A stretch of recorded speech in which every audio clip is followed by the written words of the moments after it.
Hello friends, आज हम आप सबके लिए लाए हैं मोदू नॉवेल का पार्ट 26।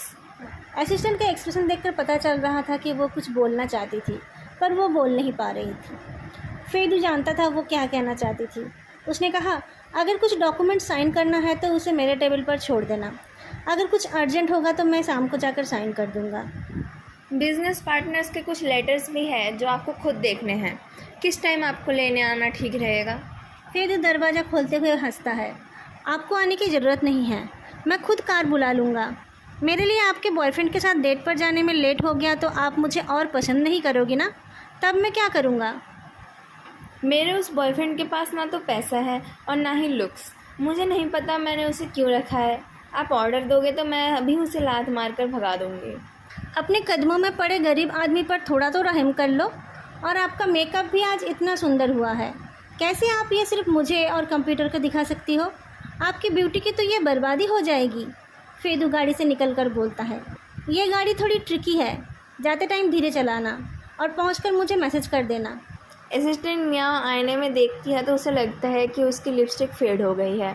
फेदू के जाते ही उसने लिपस्टिक लगा ली और फेदू को जाते हुए देखने लगी। पीछे से फेदू के हाथ का प्लास्टर नहीं दिख रहा था। उसके झूलते हुए हाथ की वजह से पीछे से उसे देखकर ऐसा लग रहा था जैसे कि वो एक हाथ में शैंपेन का ग्लास लेकर पार्टी में टहल रहा हो। फेदू हर काम को ऐसे ही एफर्टलेसली कर लेता है। असिस्टेंट मियाँ दूसरे असिस्टेंट की तरह नहीं है। वो अच्छे स्कूल में पढ़ी थी और अच्छा काम भी किया करती थी, पर किसी बुरे आदमी की वजह से उसका करियर ख़त्म हो गया था। उस टाइम फेदू ने उसकी मदद की थी।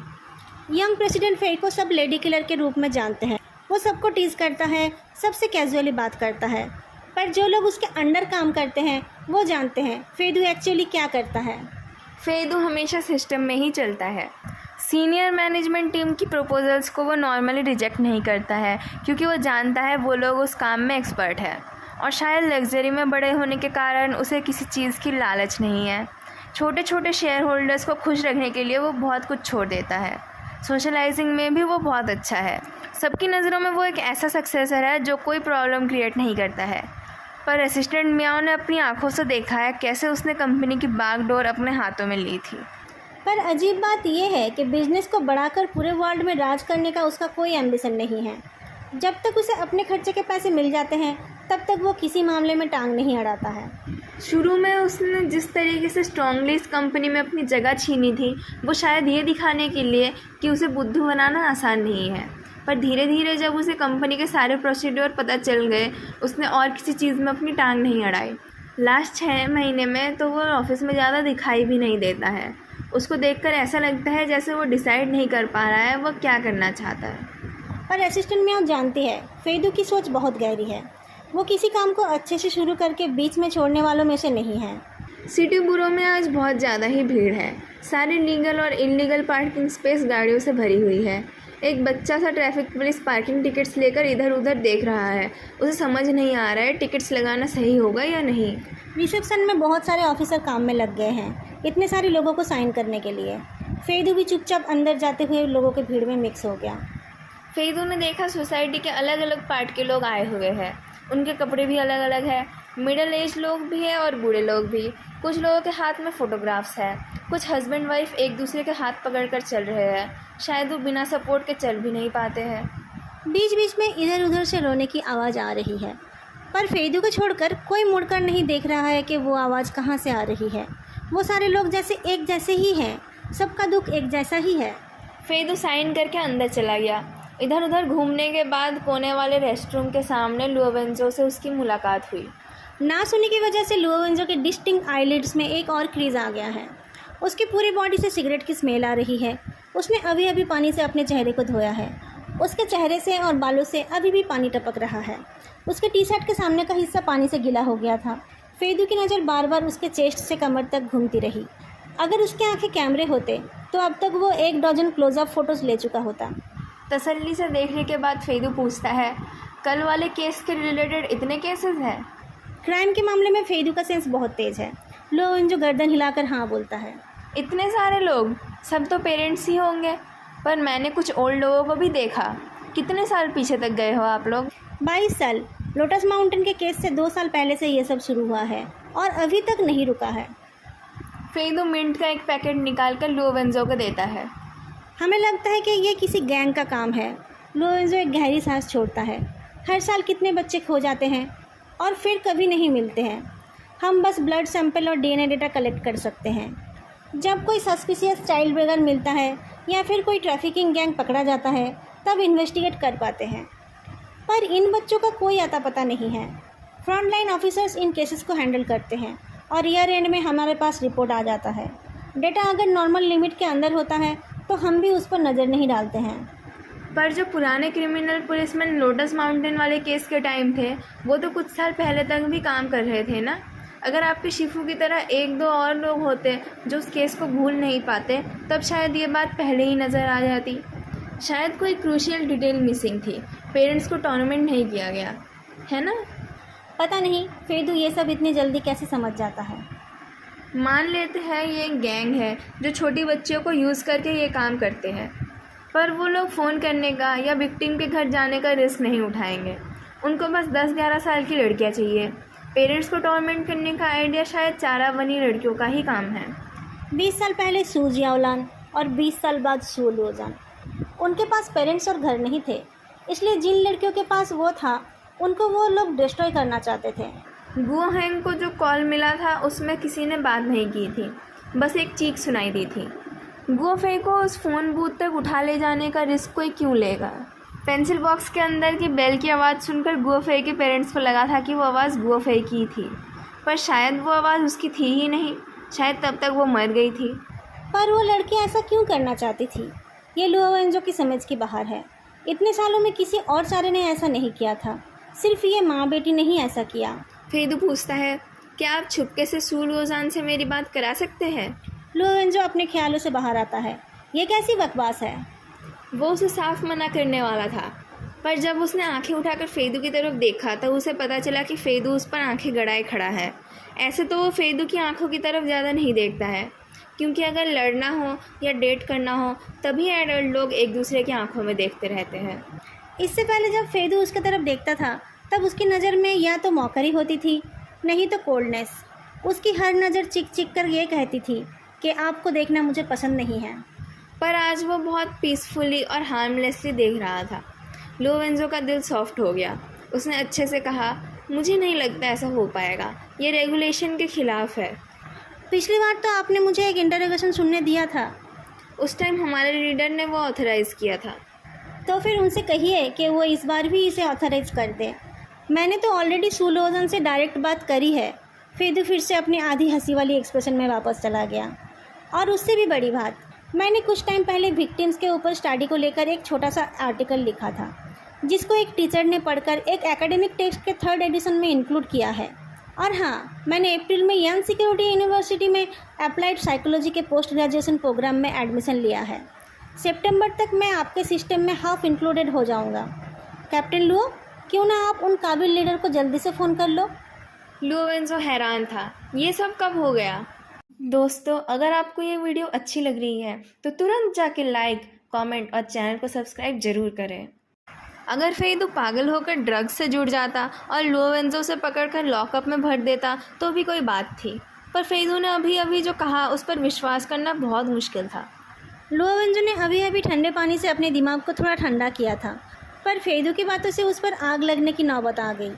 अप्रैल में एडमिशन लिया है, इसका मतलब एटलीस्ट पिछले साल से इसकी तैयारी चल रही थी।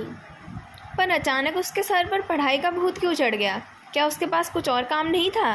क्या ये सब तावरान के लिए था, या फिर वो बिजनेस से बोर हो गया था। उसी वक्त नीचे के फ्लोर में भीड़ के कारण एक मिडिल एज्ड औरत के हाथ से एक फ़ोटो गिर गई। वो जल्दी से उसे उठाने गई, पर हवा से वो फ़ोटो कुछ दूर चली गई। ये एक छोटी सी बात है, पर उस कमज़ोर सेंसिटिव माँ के लिए ये जैसे कोई संदेशा था। वो अपने घुटनों पर गिरकर चीख कर रोने लगी। उनकी रोने की आवाज़ चारों तरफ गूंजती रही। तभी फॉरेंसिक डिपार्टमेंट के एक टेक्नीशियन आकर बताते हैं कि म्यूज़िक बॉक्स के अंदर कपड़े में लगा खून चूतोंग का ही है। लुओवेंजो एक गहरी सांस छोड़कर फेदू की तरफ देखता है और फिर डायरेक्टर लू के ऑफिस की तरफ चल देता है। 20 मिनट बाद फेदू 2 कार्टन आइसक्रीम लेकर सू लुओजान के पास जाता है। टेबल के ऊपर आइसक्रीम्स को रखकर वो पूछता है, तुम खाओगी? कौन सा चाहिए तुम्हें? सू लुओजान उसकी तरफ देखकर थोड़ा हेजिटेट करती है, फिर स्ट्रॉबेरी फ्लेवर की तरफ इशारा करती है। फेदू दूसरा वाला आइसक्रीम ले लेता है। फिर कान में ईयरबड्स लगाकर अपने पैर के ऊपर पैर रखकर बैठ जाता है। वो आइसक्रीम खाते खाते बास्केटबॉल मैच देखने लगता है और सू लोजान को इग्नोर करता है। दोनों चुपचाप आइसक्रीम खाते रहते हैं। शुरू में सू लोजान फेदू की तरफ देख नहीं रही थी, पर जब उसके आइसक्रीम आधा ख़त्म हो गया पर फेदू ने कुछ नहीं बोला, तब उसने फेदू की तरफ देखा। उसने फेदू की शर्ट को देखा और फिर फ़ोन को, और फिर उसकी नज़र फेदू की कलाई पर पड़ी। फ्लोर पर 2 बार टैप करके उसने पूछा, क्या आपकी घड़ी असली है? फेदू ने शायद नहीं सुना, उसने कोई जवाब नहीं दिया। कुछ देर वेट करके सू लोजान अपनी उंगली से टेबल के ऊपर रखा हुआ फेदू के फ़ोन के पास 2 बार टैप करती है। फेदू एक ईयरबड को कान से निकाल कर पूछता है, क्या हुआ? फ़ोन की वॉल्यूम तेज़ थी। ईयरबड से कमेंटेटर की आवाज़ सुनाई दे रही थी। आप यहाँ क्या कर रहे हो? आपको मुझसे सवाल नहीं पूछना है। ओह, मेरे कलीग्स बिज़ी है, उन लोगों ने मुझे कहा तुम पर नज़र रखने के लिए। फेदू की नज़र फ़ोन से हट नहीं रही थी। उसने सू लोजान की तरफ ठीक से देखा भी नहीं। जब बाकी लोग उससे सवाल पूछने आ रहे थे, तब ये लड़की बेवकूफ़ जैसी हरकतें कर रही थी, पर कोई उसे इग्नोर करे ये भी उसे पसंद नहीं था। आइसक्रीम ख़त्म करके सू लोजान बात करने लगती है। आप भी पुलिस वाले हो? ट्रेनी हूँ। ट्रेनी लोग अमीर होते हैं? सू लोजान बड़ों की तरह आईब्रो उठाती है। आपकी घड़ी कीमती लग रही है। ये असली है या क्वालिटी फेक? फेदू को जैसे उसकी बातें मज़ेदार लगी। उसने मुस्कुराकर बोला, तुम जानती हो क्वालिटी फेक क्या होता है? किसने तुम्हें सिखाया? सू लोजान का चेहरा हार्ड हो गया। फेदू का उसे बच्चा समझना उसे अच्छा नहीं लगा। सू लोजान को ये हाथ टूटा हुआ आदमी याद है। कल रात को भी उसने उसे ऐसे ही ट्रीट किया था। वो सोचता है सू लोजान कुछ कर नहीं सकती। सबको बुद्धू बना पाने में एक अलग मज़ा है। सबको लगता है वो इनोसेंट है, जबकि वो ऐसा नहीं है। पर जब लोगों को लगता है कि उसे कुछ आता ही नहीं है, तब उसे दुख होता है। वो समझने की कोशिश करती है यह आदमी सच में उसमें इंटरेस्टेड नहीं है या फिर ऐसा एक्टिंग कर रहा है। फेदू को टेस्ट करने के लिए उसने कहा, उन अंकलों ने मुझे सिखाया। फेदू रुक गया, पर उसने ये नहीं पूछा कि कौन से अंकल्स। उसने बस कहा, चिंता मत करो, सब ठीक हो जाएगा। सू लोजान को लगा जैसे सीढ़ी से उतरते टाइम उसने पैर गलत रख दिया हो। उसने पूछा, आप कह रहे हो कि मेरा कुछ नहीं होगा? मेरा मतलब है और कोई बुरा आदमी तुम्हें परेशान नहीं करेगा, और तुम्हारे साथ क्या किया जाएगा उस बारे में अभी तक कुछ ठीक नहीं है। प्रॉब्लम ज़्यादा सीरियस नहीं है और तुम अभी बच्ची हो, इसलिए तुम्हारे ऊपर कोई क्रिमिनल केस तो नहीं होगा। शायद तुम्हें किसी होम में भेजा जाए। फेदू फाइनली गेम को पॉज करता है और उसे शायद अपनी पुलिस की ड्यूटी याद आती है। वो अपनी खूबसूरत पीच ब्लॉसम आँखों को खोलकर बोलता है, तुम बच्चों को कुछ पता नहीं होता है। लोग तुम्हारा फ़ायदा उठाते हैं और तुम्हें पता नहीं चलता है। बच्चे, जो हो गया सो हो गया। तुम जब बाहर जाओगे तो अच्छे से पढ़ाई करना। ये सब फालतू बातें मत सोचना। तुम्हारे आगे पूरी ज़िंदगी पड़ी है। सर्वाइलेंस में कुछ नहीं चल रहा था तो तावरान को नींद आ गई थी। उसकी नींद खुलते ही उसे फेदू की बातें सुनाई दी। उसने आंखें घिसकर कहा, वो फेदू है? इतना घुमा फिरा कर बात कर रहा है। मुझे लगा उस पर तुम्हारी आत्मा आ गई है। लुओवेंजो उसके चेहरे को लात मारता है। तावरान इस मौके पर उठकर अपना चेहरा घिसकर नींद भगाने की कोशिश करता है। फिर हंसकर बोलता है, आजकल तुम दोनों लड़ नहीं रहे हो, ये अच्छी बात है। किस बात पर लड़े? मुझे क्या पता, तुम दोनों तो बिना बात के ही लड़ते रहते थे। मैंने तुम्हें कहा था ना, वो अच्छा लड़का है। अगर तुम उससे अच्छा बर्ताव करोगे तो वो तुमसे 10 गुना अच्छा बर्ताव करेगा। वो किसी चीज़ को लेकर हंगामा खड़ा नहीं करता है। नहीं तो उसकी स्पोर्ट्स कार्ड टूट जाने पर क्या वो कुछ नहीं कहता? लुओवेंजो ने कहा, हाँ। उसका रेस्पॉन्स सुनकर तावरान हैरान हो गया। ये सब हो क्या रहा है? क्या वो किसी पैरेलल वर्ल्ड में आ गया है? उधर सू लोजान फेदू को टोकती है, आपको लगता है उन लोगों ने बस मुझे यूज़ किया है?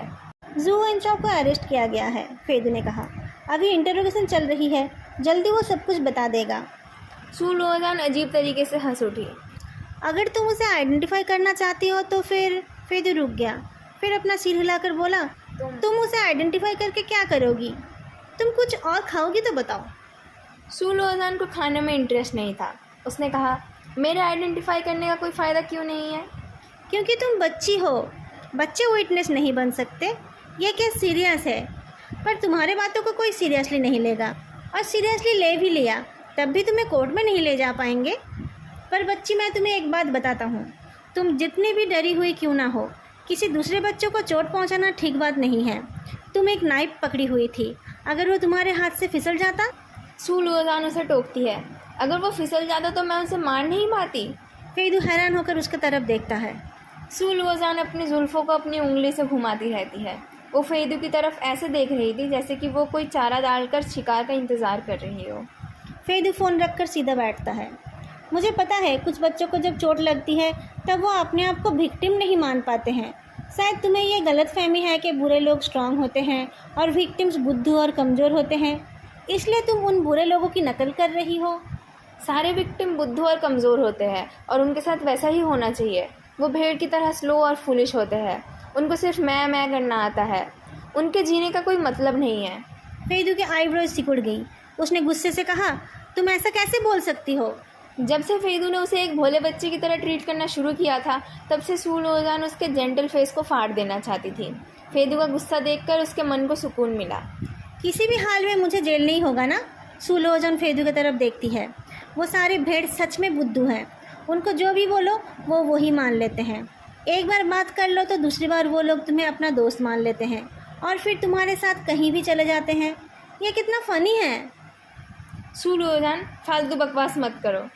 वो रिकॉर्डिंग मिलने पर चूतोंग के पेरेंट्स का एक्सप्रेशन कैसा था उसे वो देखने का मौका नहीं मिला था, पर इस पुलिसमैन का चेहरा देखकर सू लुओजान की आंखें चमक उठी। मैं फालतू बकवास नहीं कर रही हूँ। वो इनोसेंटली फ्लोर पर पैर मारती है। मेरी माँ ने मुझे ये बताया था, जब कोई जानवर डर जाता है तब वो भागने लगता है, पर भेड़ ऐसे नहीं होते हैं। वो इतना डर जाते हैं कि वो भाग भी नहीं पाते हैं। जो भी उन्हें बुलाता है वो उनके पास चले जाते हैं। मेरी माँ भी एक भेड़ थी और बुद्धू भी। मैंने उनकी डायरी में पढ़ा था। जब वो मेरी उम्र की थी तब वो बहुत डर गई थी। उसके बाद से उन्होंने अपना सिग्नेचर छोड़ना बंद कर दिया था। सिग्नेचर? फेदू ने पूछा। सू लुओजान ने अपने हाथ को कान के पास लाकर टेलीफोन रिसीवर का इशारा किया और कहा, उनको प्रोटेक्ट करने वाले नाइट मर गए थे, इसलिए उनको और हिम्मत नहीं हुई। नाइट? एक्चुअली वो बस एक क्लाइंट थे जिनसे मेरी माँ का अच्छा रिश्ता था। मेरी फैमिली हंटिंग से ही चलती है। मेरी माँ कुछ और नहीं कर सकती थी। फिर उनकी उम्र हो गई और वो काम नहीं कर पाई। फिर वो मेरे ऊपर डिपेंड करने लगी और बाद में वो मर गई। बहुत हुआ, अब चुप हो जाओ। फेदू मुश्किल से बोलता है। क्या उम्र है तुम्हारी? मैं 7 साल से ये सीख गई थी। सू लुओजान खुश होकर बोलती है। मेरी माँ क्लाइंट्स के लिए मुझसे भेड़ों को पकड़वाती थी। कभी कभी वो मुझे क्लाइंट के साथ ही हंटिंग के लिए भेज देती थी।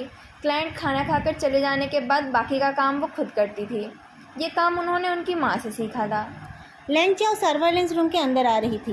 लुओवेंजो ने उसे सू जियाओलन की शराबी माँ को इन्वेस्टिगेट करने के लिए कहा तो वो वापस चली गई। ताओरन की नींद उड़ गई थी। इसका मतलब क्या है?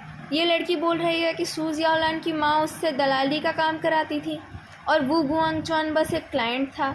जब हमने पूछा तब उसने जवाब नहीं दिया और अब फेदू को खुद से क्यों बता रही है? सू लुओजान का फेदू के सामने मुंह खोलने का कारण ये था कि फेदू ने उससे कैप्चर करते टाइम ठीक तरीके का इस्तेमाल किया था। इम्पॉसिबल। फेदू खड़ा हो गया। वू गुआंगचुआन खूनी था। उसको एक विक्टिम के पापा ने मार दिया और उसके बाद से ये फेदू बोलते बोलते रुक गया, जैसे कि उसे कुछ भयंकर चीज़ याद आ गई। आप लोगों को बस पता नहीं चला। सू लुओजान को फेदू का चेहरा देखकर मज़ा आ रहा था। उन अंकल के साथ ठीक ही हुआ। मेरी माँ उनसे प्यार करती थी, पर वो सिर्फ मेरी माँ से खुश नहीं थे। उनको भेड़ चाहिए थे। मेरी माँ ने गुस्से में उस सिग्नेचर का इन्वेंट किया था। क्या तुम्हारे साथ जू वेंचाओ का भी वैसा ही रिश्ता है? पागल हो? वो क्या है? वो बस एक पार्ट टाइम सफाई वाला है। तो फिर तुमने चूतों के घर वो रिकॉर्डिंग क्यों भेजी थी? मज़े के लिए। लेंगचाओ खबर लाती है कि सू जियाओलन की माँ सू हुई थी। वो जहाँ काम करती थी वो बंद हो गया था। उसके पास कोई काम नहीं था। घर में रहकर वो शराबी बन गई थी और बाद में एक सेकंड हैंड ट्रक लेकर एक गेमिंग हॉल चलाने लगी।